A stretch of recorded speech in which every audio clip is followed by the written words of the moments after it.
Minutes after 11 o'clock. Thank you for tuning in. Marian Schwartz is our next guest. She is an award-winning translator who describes Russian classic and contemporary fiction, history, biography, criticism, and fine art. And she's the recipient of 2 National Endowment for the Arts Translation Fellowships, the Read Russia Prize for Contemporary Russian Literature, and the, Surratt Deal Fraser Award. Am I saying that right, Robin?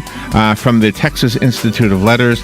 She's talking about a book. It's a thriller novel written by Polina Dashkova. I put the cover of the book on the podcast we're doing right now. The book is called Madness Treads Lightly.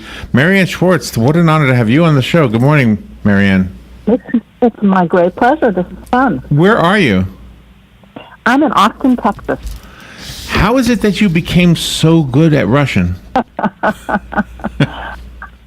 I think it was just doggedness. It was so hard that I was determined to actually master to master it. But to be honest, I just loved the literature. I was taken by that. Really? But even before I knew Russian, I was reading Russian literature. Wow. So, how do you read it without knowing it? You read translations. Oh, okay, I see. So you read. So that's something I've always. We've had many authors on who have, like, you go to Amazon and it'll have like several different languages, and then I'll say to the author, "Is the translation accurate?" And they'll say, "I don't know." So I mean, they don't have a clue if it's accurate or not, right? For the most part. Even if they know there's lots of authors who know English, lots of Russians know English, and they will look at it occasionally, but their English isn't native. They don't write in English, so they may find a mistake in just a factual error, right? But they're not going to know if it really sounds like them. That's what you're looking for. And you want to sound like them. Like when you translate an idiom, like a figure of speech that may not work in another language. How do you do that? I can't think of an example right now, but. Oh, there's many of them, and there's lots of other situations. You translate for sense. So, for example, if there's a curse word, and every country has different things that are taboos. So, one country it may be mothers, and the worst curses are about mothers. And in other countries it may be something sexual, and it may be some bodily function. And the key is not to give a lesson in what a Russian or a Spaniard thinks is a terrible curse, but to make it a curse that an English reader reacts to in the same way. I gotcha. Oh my gosh, that makes really good sense. Yeah, I understand that completely. Yeah, so you had to be familiar, obviously, with both sides. I mean, just more than fluently. I mean, you have to really kind of have mastered it. One would hope. Did you live in any place that spoke Russian? Well, I studied. I went to Leningrad State University for a short time. I'm old enough that my generation tended not to spend very long times in the Soviet Union. Younger people now have the opportunity to live there and spend more and work there, and so you'll find the younger translators have longer experience. But I go I go not every year, but most years I go back, and I get plenty of practice. Yeah. So did you develop a friendship with Polina Dashkova? I had not met her before I did the book, but I was in Moscow last year, and we met, and she is, she's delightful. She's very elegant, very smart. And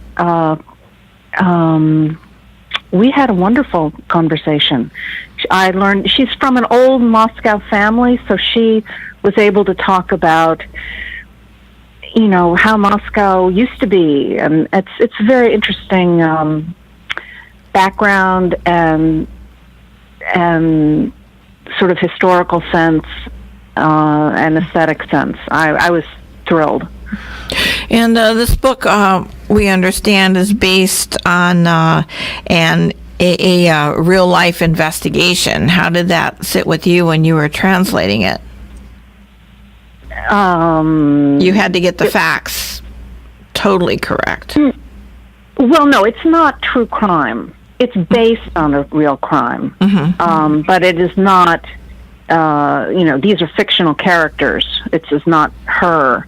So she's invented a story, a novel around a case that she had heard of. Oh, I see. I'm sure it wasn't nearly as colorful as this book is. No, really. This book is so colorful, and the ending is so thrilling, and the main character is she's unusual in Russian literature in being someone I think we can relate to very easily, and we can admire and be excited about her. She really fits more with our vision of what a take charge, smart, wonderful woman would be like. I think that's one of the great things about the book is Lena, the main character. Do we, as readers, if when I went to her page, Polina Dashkova, not page, but what do you call it, like the Amazon listing for her other books, there's not another one on here that's been translated. Does this introduce us to somebody who's like a superstar novelist in her country? She is she's sold like 30 million books. Oh, yeah, there you go. Oh, wow. So she's hugely popular, but she's not, it's not trashy. It's not a trashy book. It's a very wonderfully written book. It's a lot of fun and it's exciting, but it's not just kind of, genre fiction. And we're hoping, yes, that was actually one of the great thrills of this is I had no idea she hadn't been translated. So when I found that out, I was so excited. I feel like we're kind of amazed at the translation part of this. I think, to be fair to the book, we need. And Robin did a good job just now of giving us a little hint of the storyline. Can you give us like a movie trailer version of the story in Madnness? Treads Lightly. Well, aside from reading you the Amazon page, Lena is a journalist and a young mother in Moscow. And one of her friends dies, and it turns out to link up to a serial killer who a serial murders that had happened in Siberia at a time when she was actually touring in Siberia as a young magazine writer. Okay. And she gets deeply involved in the case. And then personally. And then you gave us an insight about Lena. How about Regina? Oh my God, isn't she awful? Yes. Incredible. These are the two of the most incredible psychopaths I can just imagine. I must say she's touching beyond belief here. It's hard to imagine there be somebody that smart and that obsessed and that cruel. This is one of the villains in the book, and I think one of the things that makes her intriguing is this whole physical transformation she puts herself through, from having been an extremely ugly person to using all her money to make herself stunning. I found that gripping, that whole transformation thing.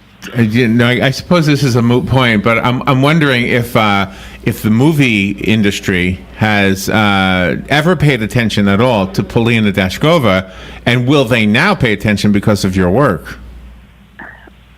From your lips, I don't know.